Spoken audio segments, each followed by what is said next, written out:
Gaafa nama foole. Bara bonni baay'ate bubbeen lafa booressa. Badii badii yaadaa ooluun baduu nama foolessa.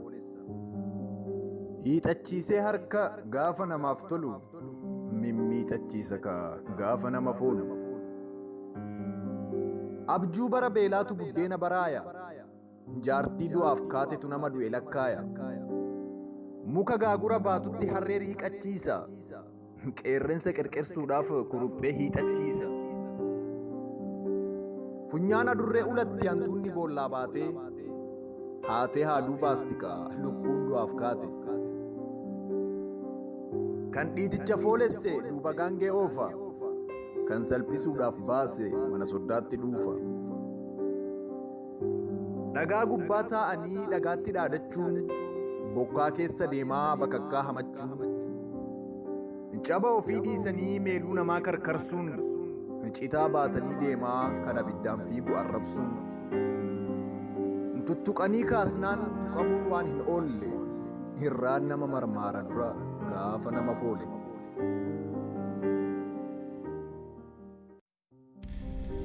Gaafa nama foole. Bara bonni baay'ate bubbeen lafa booressa. Badii badii yaadaa ooluun baduu nama foolessa. Hiixachiisee harka gaafa namaaf tolu mimmiixachiisa ka gaafa nama foolu. Abjuu bara beelaatu buddeena baraaya. Jaartii du'aaf kaatetu nama du'e lakkaaya. Muka gaagura baatutti harree hiiqachiisa.